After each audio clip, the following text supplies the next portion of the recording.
নমস্কার। শ্রী শ্রী রামকৃষ্ণ লীলা প্রসঙ্গ। ওম স্থাপকায় চ ধর্মস্য সর্বধর্মস্বরূপিণে অবতার বরিষ্ঠায় রামকৃষ্ণায় তে নমঃ। প্রথম ভাগ। ঐরূপ একান্ত অন্যাভাব, কিন্তু শ্রীযুক্ত ক্ষুদিরামকে অধিক দিন ভোগ করিতে হয় নাই।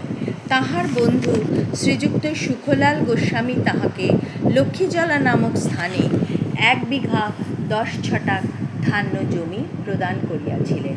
রঘুবীরের প্রসাদে তাহাতে এখন হইতে এত ধান্য হইতে লাগিল যে উহাতে তাহার ক্ষুদ্র সংসারের অভাব সম্বৎসরের জন্য নিবারিত হওয়া ভিন্ন কিছু কিছু উদ্বৃত্ত হইয়া অতিথি অভ্যাগতদের সেবাও চলিয়া যাইতে লাগিল। কৃষাণ দিগকে পারিশ্রমিক দিয়া শ্রীযুক্ত ক্ষুদিরাম উক্ত জমিতে চাষ করাইতেন এবং ক্ষেত্র কর্ষিত হইয়া বপনকাল উপস্থিত হইলে রঘুবীরের নাম গ্রহণপূর্বক স্বয়ং কয়েকগুচ্ছ ধান উহাতে প্রথমে রোপণ করিতেন, পরে কৃষকদিগকে ওই কার্য নিষ্পন্ন করিতে বলিতেন। দিন মাস অতীত হইয়া ক্রমে 2-3 বৎসর কাটিয়া গেল। রঘুবীরের মুখ চাহিয়া প্রায় আকাশ বৃত্তি অবলম্বন করিয়া থাকিলেও শ্রীযুক্ত ক্ষুদিরামের সংসারে মোটা অন্নবস্ত্রের অভাব হইল। কিন্তু এই 2-3 বৎসরের কঠোর শিক্ষা প্রভাবে তাহার হৃদয়ে এখন যে শান্তি, সন্তোষ ও ঈশ্বর নির্ভরতা নিরন্তর প্রবাহিত থাকিল, তাহা স্বল্প লোকের ভাগ্যেই ঘটিয়া থাকে। অন্তর্মুখ অবস্থায় থাকা তাহার মনের স্বভাব হইয়া উঠিল এবং উহার প্রভাবে তাহার জীবনে নানা দিব্য দর্শন সময় সময় উপস্থিত হইতে লাগিল। প্রতিদিন প্রাতে ও সায়ংকালে সন্ধ্যা করিতে বসিয়া যখন তিনি গায়ত্রী দেবীর ধ্যানাবৃত্তিপূর্বক তচ্চিন্তায় মগ্ন হইতেন, তখন তাহার বক্ষস্থল রক্তবর্ণ হইয়া উঠিত এবং মুদ্রিত নয়ন অবিরল প্রেমাশ্রু বর্ষণ করিত।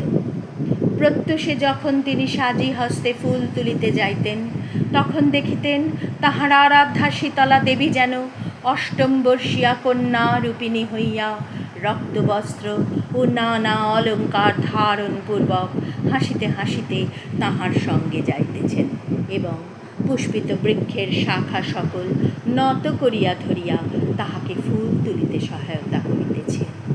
ওই সকল দিব্য দর্শনে তাহার অন্তর এখন সর্বদা উল্লাসে পূর্ণ হইয়া থাকিত এবং তাহার অন্তরের দৃঢ় বিশ্বাস ও ভক্তি বদনে প্রকাশিত হইয়া তাহাকে এক অপূর্ব দিব্যাবেশে নিরন্তর পরিবৃত করিয়া রাখিত। তাহার সৌম্য শান্ত মুখ দর্শনে গ্রামবাসীরা উহা প্রাণে প্রাণে অনুভব করিয়া তাহাকে ক্রমে ঋষির ন্যায় ভক্তি শ্রদ্ধা প্রদর্শন করিতে লাগিল। তাহাকে আগমন করিতে দেখিলে তাহারা বৃথা লাভ পরিত্যাগপূর্বক সসম্ভ্রমে উত্থান ও সম্ভাষণ করিত। তাহার স্নানকালে সেই পুষ্করিণীতে অবগাহন করিতে তাহারা সংকোচ বোধ করিয়া সসম্ভ্রমে অপেক্ষা করিত।